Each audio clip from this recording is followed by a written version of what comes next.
Hi అండి, welcome back to sweet with bakes. నేను మీ లక్ష్మి.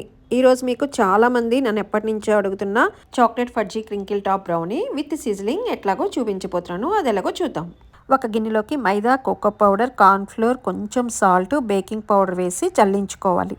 ఇలా బాగా లంప్స్ లేకుండా జల్లించుకుని ఒకసారి విస్కర్ తోటి బాగా మిక్స్ చేసుకొని పక్కకు పెట్టుకోవాలి. ఇప్పుడు ఒక బౌల్లోకి డార్క్ కంపౌండ్ చాక్లెట్ తీసుకొని ఓవెన్లో 30 సెకండ్స్ మెల్ట్ చేసుకోవాలి.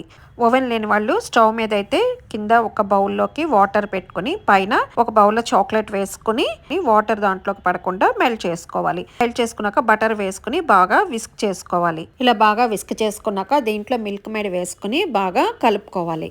ఇలా బాగా మిక్స్ చేసుకున్నాక ఇన్స్టెంట్ కాఫీ పౌడరు తీసుకొని దాంట్లో కొంచెం హాట్ వాటర్ పోసి దీంట్లో వేసుకుని బాగా కలుపుకోవాలి. అది ఆప్షనల్ అండి. కాఫీ ఫ్లేవర్ ఇష్టం ఉన్నవాళ్ళు కాఫీ వేసుకోవచ్చు, కానీ బ్రౌనీ దీనికి చాలా బాగుంటుంది. కాఫీ ఫ్లేవరు వేసుకుని బాగా మిక్స్ చేసుకొని కొంచెం వెనిలా ఎసెన్స్ వేసుకుని బాగా మిక్స్ చేసుకొని మనం పక్కన పెట్టి ఉంచుకున్న పౌడర్ని కొంచెం కొంచెం వేసుకుంటూ కలుపుకోవాలి. బాగా ఇదంతా మిక్స్ చేసుకున్నాక టిన్కిను బటర్ పేపర్కి గ్రీస్ చేసుకుని ఈ బ్యాటర్ అంతా వేసుకుని ఒక 10 నిమిషాలు పక్కకు పెట్టాలి. 10 నిమిషాలు పక్క పెట్టడం వల్ల చాక్లెట్ పైన మనకి లేయర్గా ఫామ్ అవుతుంది. అప్పుడు తర్వాత దీన్ని ఓవెన్లో అయితే 180 డిగ్రీ సెల్సియస్ 30 మినిట్స్ బేక్ చేసుకోవాలి. అదే స్టవ్ మీద కూడా అంతే అండి, ప్రీహీట్ చేసుకుని 30 మినిట్స్ బేక్ చేసుకోవాలి. అంతేనండి, chocolate crinkle top ఫడ్జీ brownie ready అయిపోయింది. మీకు కావాల్సిన సైజులో పీసెస్ కట్ చేసుకుని తినడమే. దీన్ని మీరు తినేటప్పుడు ఒక 5 సెకండ్స్ మైక్రోవేవ్లో హీట్ చేసుకుని తింటే చాలా బాగుంది. ఎందుకంటే బటరు చాక్లెట్ హార్డ్ అయిపోతుంది కాబట్టి.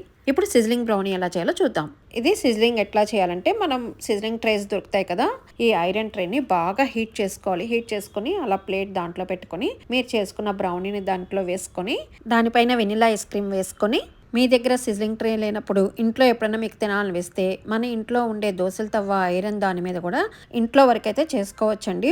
అలా కూడా బాగుంటుంది. ఇలాగా ఐస్ క్రీమ్ వేసుకొని వేడి వేడి బ్రౌనీ మీద కూల్ ఐస్ క్రీమ్ వేసుకుని దానిపైన చాక్లెట్ సిరప్ వేసుకొని తింటే అసలు ఆ మజానే వేరండి. చాలా బాగుంటుంది. అందరూ ఒకసారి తప్పక ట్రై చేయండి. మళ్ళీ నెక్స్ట్ రెసిపీస్ మీకు ఏ బ్రౌనీ కావాలో కామెంట్ చేయండి. మీకు ఈ ట్రై చేశాక ఎలా వచ్చిందో కామెంట్ చేయండి. మరి నా వీడియోస్ కనుక నచ్చినట్టయితే లైక్ చేయండి, షేర్ చేయండి, నా ఛానల్ని సబ్స్క్రైబ్ చేసుకోండి. మళ్ళీ మీకు ఏ రెసిపీ కావాలో కామెంట్ చేయడం మాత్రం మర్చిపోవద్దు. Thank you for watching from sweet with bakes.